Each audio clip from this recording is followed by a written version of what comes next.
Hello guys, and please excuse my voice, I got a very nasty cold.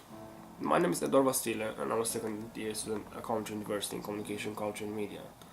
And now you're watching my 201 MC Professional Experience video.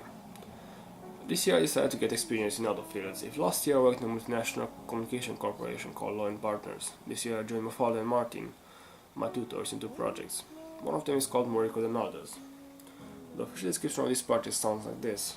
More Equal Than Others is a series of international and interdisciplinary research projects exploring contemporary discourse of gender and sexuality in Iceland. We aim to bring together two comparative projects to explore some of the complexity of the politics of gender as mainstream in Iceland, as the world's current leader in gender equality. Our exploration developed contemporary theorizing on the implication of gender mainstreaming in relation to sexism and homophobia. We focus on people currently living in Iceland who are multiplying located within contemporary discourse of gender and sexuality, feminist activists and homosexual football players. We analyze how these individuals make sense of their discourse of gender mainstreaming and how their sense making relates to the wider cultural discourse and the material environment in which they are located. This project started to take shape as my first research project. I started to think about myself as a professional, even if not I'm becoming one. My second project was called Solvay's Homecoming, and is a movie written and directed by Martin Lee. Solvay's Homecoming is a film that traces the connection between time, place, memory, and love. Solveig, a woman of unspecified Scandinavian origin, wanders alone through various Icelandic landscapes, a place she has always yearned to visit ever since she was a small girl. As she walks, she begins to recall letters and conversations she had with her lover from another time life. Her lover spoke and wrote to her from many European cities, and each of these places has become emotionally associated with their love affair, the history and world-changing political events that happened in these places. Through a series of imaginary conversations between Solveig and her lover, Solveig begins to try to make sense of why this affair failed, whether the love affair actually happened, and indeed if a lover and his number ever exists at all. Indeed, places can only be in our imagination? Is a tough question. In order to do both projects, we had to prepare a long time before going to Iceland. For More Equal Than Others, being a research project, and because all the students didn't have experience in this field, my father and Ardi helped us with a few workshops in order to learn and experience how to do proper research. We studied all it was necessary for this project to become a successful one: interviews, focus group, observational methods, ethnography, oceanography, etc. Doing the research was a challenge. We had to look for the right people to convince them to talk with us, to be polite, to focus on our key research questions, and try not to go too much in their personal life. In the beginning, my father showed us how we're supposed to do an interview, and after that we started on our own.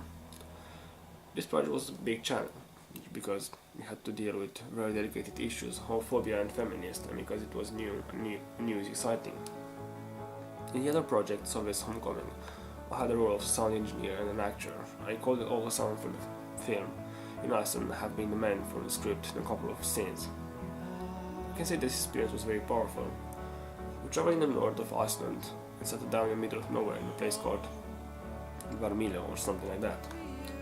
Here we had the opportunity to shot the Northern Lights, the Norwegian Sea, which has one of the few beaches with black sand in the world. I've seen one of the biggest waterfalls in my life, and I really did even more.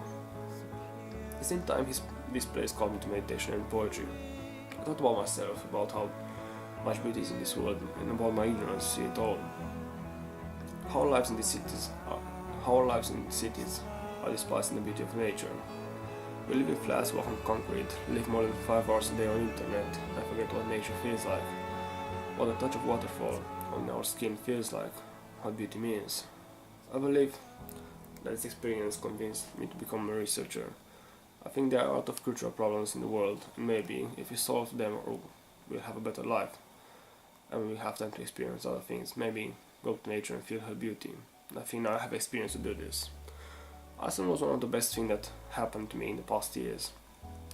I hope to go back there soon.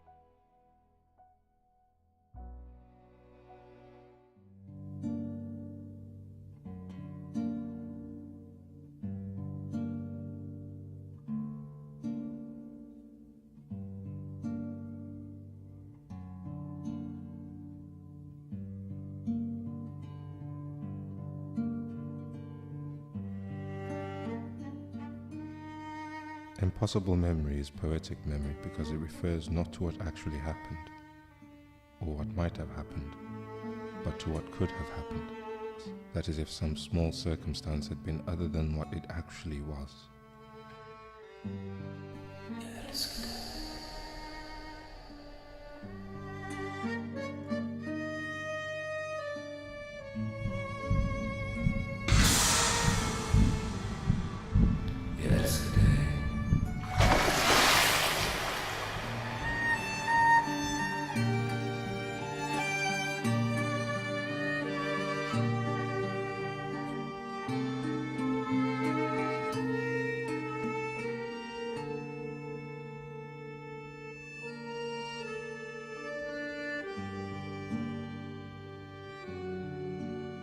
Was it only my dreams that I'd been to this place before?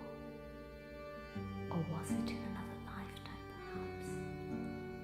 An impossible lifetime with you.